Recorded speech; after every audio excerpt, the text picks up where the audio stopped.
কোনো রকম ঝামেলা ছাড়াই, কোনো রকম চালের গুঁড়ো ছাড়াই শুধুমাত্র হাফ কাপ সুজি দিয়ে একদম সহজে বানিয়ে দেখাবো দারুণ লোভনীয় এবং মজাদার চুষি পিঠা রেসিপি। এই পিঠা খেতে এতটাই মজার, একবার খেলে এই পিঠা বারবার বানাতে চাইবে। আর এই পিঠা কিন্তু বানানো একদমই সোজা, কোনো রকম ঝামেলা ছাড়াই চাইলে যে কেউ বানিয়ে নিতে পারবে। তো চলো দেখে নেওয়া যাক পুরো পিঠা রেসিপিটা। চুষি পিঠা বানাবার জন্য প্রথমে চুলায় একটা কড়াই চাপিয়ে কড়াইটা ভালো করে গরম করে নিয়েছি। তো এখন দিয়ে দিচ্ছি এর মধ্যে 1 কাপ জল। আমি এখানে হাফ কাপ করে 2বার জল দিয়েছি। আর কারোর কাছে মেজারমেন্ট কাপ না থাকলে সেই ক্ষেত্রে যেটা করবে, এইখানে একটা ছোট বাটি অথবা যে কোনো একটা ছোট গ্লাস মেপে জলটা দিয়ে দেবে। এই পিঠার ক্ষেত্রে কিন্তু মাপটা অনেকটা ইম্পর্টেন্ট। মাপ যদি ঠিক না হয় সেই ক্ষেত্রে কিন্তু ডোটা ভালো হবে না। আর ডো যদি ভালো না হয় সেই ক্ষেত্রে কিন্তু পিঠেগুলো ভালো হবে না, পিঠেগুলো ভেঙে যাবে। তো জলটা দিয়ে দেওয়ার পর তার মধ্যে দিয়েছি 3 চামচ চিনি আর দিয়েছি অল্প করে একটু নুন। নুনটা দিলে কিন্তু স্বাদটা ব্যালেন্স থাকবে। তো তারপর জলটাকে ভালো করে ফুটিয়ে নিয়েছি যতক্ষণ না পর্যন্ত এর মধ্যে দেওয়া চিনিটা ভালো করে গলে যাচ্ছে। তো 1 থেকে 2 মিনিট জলটা ভালো করে ফুটিয়ে নিয়েছি। এখন এর মধ্যে দেওয়া চিনিটা ভালো করে গলে গিয়েছে। তো এখন দিয়ে দিচ্ছি এর মধ্যে হাফ কাপ সুজি। এই পিঠেটা যতটা সুজি দিয়ে বানানো হবে তার ডবল কিন্তু এখানে জলটা নিতে হবে। যেমন আমি এখানে হাফ কাপ সুজি দিয়ে পিঠেটা বানাবো, তাই আমি এখানে আগের থেকে 1 কাপ জল দিয়েছি। তো সুজিটা দিয়ে দেওয়ার পর এখন হচ্ছে চুলার আঁচটাকে মিডিয়ামে করে দিয়েছি। তো চুলার আঁচ এই সময় মিডিয়ামে করে দিয়ে এটাকে কন্টিনিউয়াসলি নাড়াচাড়া করতে হবে। এই সময় কিন্তু কোনোভাবে নাড়াচাড়াটা বন্ধ করা যাবে না, সেই ক্ষেত্রে কিন্তু কড়াইতে লেগে যেতে পারে, মানে পুড়ে যেতে পারে। এখন এটাকে নাড়াচাড়া করতে হবে যতক্ষণ না পর্যন্ত এই সুজির মিশ্রণটা একটা ডো হয়ে যাচ্ছে। তো 2 থেকে 3 মিনিট একদম মিডিয়াম আছে এটাকে ভালো করে পাকিয়ে নিয়েছি। তো দেখো এই সুজিটা কিন্তু এখন এরকম একটা ডো হয়ে গিয়েছে, মানে না বেশি শক্ত হবে না বেশি নরম হবে, ঠিক মিডিয়াম হবে এই ডোটা। তো এখন হচ্ছে এটাকে চুলার থেকে নামিয়ে একটা থালার মধ্যে নিয়ে নিচ্ছি। তারপর একটা স্প্যাচুলা অথবা যে কোনো কিছু দিয়ে এটাকে থালার চারপাশে ভালো করে ছড়িয়ে দিতে হবে। এতে করে কিন্তু এই ডোটা খুব সহজে ঠান্ডা হয়ে যাবে। তো ছড়িয়ে দেওয়ার পর এখন হচ্ছে 5 থেকে 10 মিনিট, মানে যতক্ষণ না পর্যন্ত এই ডোটা ভালো করে ঠান্ডা হয়ে যাচ্ছে ঠিক ততক্ষণ কিন্তু এই ডোটাকে রেখে দিতে হবে। তো ডোটাকে ভালো করে ঠান্ডা করে নিয়েছি। তো এখন হচ্ছে ডোটাকে মেখে নেওয়ার জন্য হাতে ভালো করে সাদা তেল মেখে নিয়েছি। তো তেল মেখে নেওয়ার পর এখন হচ্ছে ডোটাকে ভালো করে ডলে ডলে মেখে নিতে হবে। এই ডোটা যতটা ভালো করে মেখে নেওয়া যাবে পিঠেগুলো কিন্তু ঠিক ততটাই ভালো করে বানানো যাবে। তো এখন হচ্ছে ডোটাকে 5 থেকে 6 মিনিট একটু টাইম নিয়ে ভালো করে ডলে ডলে মেখে নিতে হবে। এই ডোটা যতটা ভালো করে মাখতে পারবে পিঠেগুলো কিন্তু খেতে ততটাই বেশি মজার হবে। এই চুষি পিঠার ক্ষেত্রে কিন্তু ডোটা অনেকটাই বেশি ইম্পর্ট্যান্ট। ডোটা যদি ভালো হয় তাহলে কিন্তু পিঠেগুলো একদম ভালো করে বানানো যাবে। আর ডো যদি ভালো না হয়, যদি ডোটা নরম হয়, সেই ক্ষেত্রে কিন্তু এই পিঠেগুলো বানিয়ে দুধে দেওয়ার সঙ্গে সঙ্গে কিন্তু দুধের মধ্যে পিঠেগুলো ভেঙে যাবে। তাই ডোটা কিন্তু একটু টাইম নিয়ে ভালো করে মাখতে হবে। তো ডোটা আমি ভালো করে মেখে নিয়েছি। তো দেখিয়ে দিচ্ছি এখন ডোটাকে ঠিক কীরকম করে মাখতে হবে। তো এইভাবে হাতের মধ্যে একটু ডো নিয়ে নেবে, তারপর একটা আঙুল দিয়ে ভালো করে প্রেস করে নেবে ডোটা। তারপর আঙুলটা দিয়ে ডোটাকে উঠানোর চেষ্টা করবে। যদি সঙ্গে সঙ্গে ডোটা উঠে যায়, হাতের মধ্যে লেগে না যায়, তখনই বুঝে নেবে ডোটা ভালো করে মেখে নেওয়া হয়ে গিয়েছে। আর যদি হাতের মধ্যে লেগে যায় ডোটা, সেই ক্ষেত্রে বুঝে নেবে ডোটা এখনও মাখা হয়নি, সেই ক্ষেত্রে আবার 2 থেকে 3 মিনিট মেখে নেবে। তো এখন হচ্ছে পিঠেগুলোকে বানিয়ে নিতে হবে। তো পিঠেগুলো বানানোর জন্য সেই ডোয়ের থেকে অল্প করে ডো নিয়ে নিয়েছি। তারপর হচ্ছে এই ডোটাকে 2 হাতের মাঝখানে রেখে লম্বা করে শেপ দিয়ে দিতে হবে। আর এটা কিন্তু অনেকটা সরু করে নিতে হবে। যতটা সরু করে নেওয়া হবে ঠিক ততটাই কিন্তু পিঠেগুলো বানাতে সুবিধা হবে। তো প্রথমে ডোটাকে আমি এরকম করে শেপ দিয়ে দিয়েছি। তো এখন হচ্ছে পিঠেগুলো শেপ দিয়ে দিতে হবে। তো পিঠেগুলো শেপ দেওয়ার জন্য আমি এই ডোয়ের থেকে অল্প করে ডো নিয়ে নিয়েছি। তারপরে হচ্ছে একটা আঙুলের সাহায্যে এই পিঠেগুলোকে এক সাইডে প্রথমে সরু করে নিতে হবে।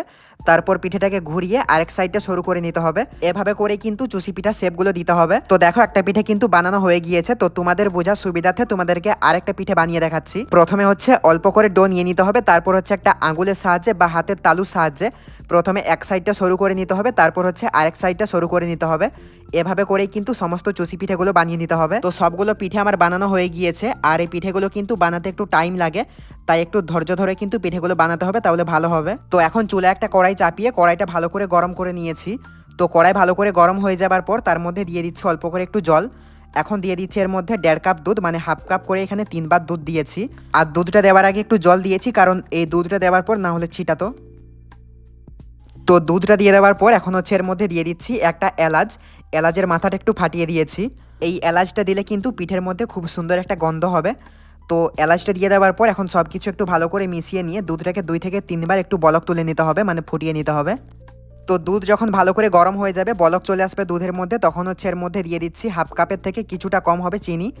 চিনিটা কিন্তু এখানে স্বাদ মতো দিয়ে দিতে পারো। আমি কিন্তু এখানে হাফ কাপের থেকে কিছুটা কম দিয়েছি, কারণ যেহেতু আমি এখানে ডোটা বানানোর সময় 3 চামচের মতো চিনি দিয়েছি, তাই এই সময় কিন্তু আর বেশি চিনি দিচ্ছি না। তবে যে যেরকম মিষ্টি খেতে পছন্দ করো ঠিক সেরকম কিন্তু এখানে চিনির পরিমাণটা বাড়িয়ে বা কমিয়ে নিতে পারো। তো চিনিটা দিয়ে দেওয়ার পর এখন হচ্ছে এই দুধটাকে ভালো করে ফুটিয়ে নিতে হবে, যতক্ষণ না পর্যন্ত এই দুধটা একদম ঘন হয়ে যাচ্ছে আর যতক্ষণ না এই দুধের মধ্যে দেওয়া চিনিটা ভালো করে গলে যাচ্ছে, ঠিক ততক্ষণ কিন্তু এই দুধটাকে জাল করে যেতে হবে। আর এই সময় কিন্তু মাঝে মাঝে চুলার আঁচটা বাড়াতে হবে আর মাঝে মাঝে কিন্তু চুলার আঁচটা একদম লোতে করে দিতে হবে।